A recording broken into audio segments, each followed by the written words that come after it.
Takulandirani ku AMTV Malawi kuchimake kwa nkhani zenizeni. Ngati nkhani imeneyo kuno kulibe, dziwani kuti nkhani imeneyo ndi yabodza.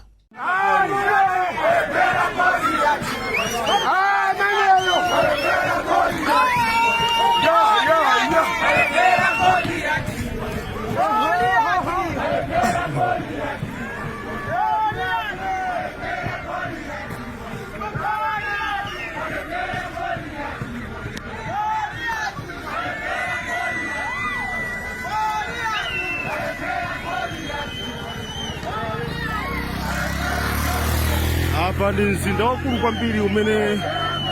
osatira achipani cha DPP anyamuka ambirimbiri kuchoka ku Rumbi kumene kuli kwa Japi Mhango komanso madera ambirimbiri a Mzuzu City amene mukumuonayi wanyamula ndithu galu atamveka salu kapita makaka achipani cha Malawi Congress Party ndi kumayerekeza atamudula komano kumbuyo konga kuti kubwera khwimbi la wanthu likulu kwambiri la wanthu amene akuimba nyimbo komanso ena ali magalimoto komanso ena ndi akubwera pansi ambirimbiri anthu onsewa akubwera ndithu pa Mzuzu Court pamene pakhale pakufika olemekezeka Japi Mhango nthawi ina iliyonse panopo adakali kumaofisa ACB kumene ndithu akuwalemba mastatement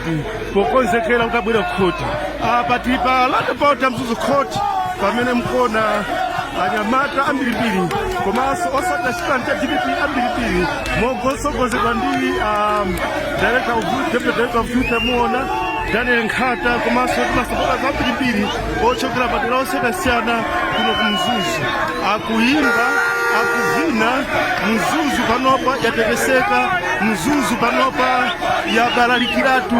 traffic jam palibenso aliyense amene angaduse magalimoto onse njira zonse ndionena kuti atsekedwa palibenso aliyense amene angaduse monga amene kuoneramo Mzuzu City yonse yatekeseka Japi Mhango effect palibenso amene angayende.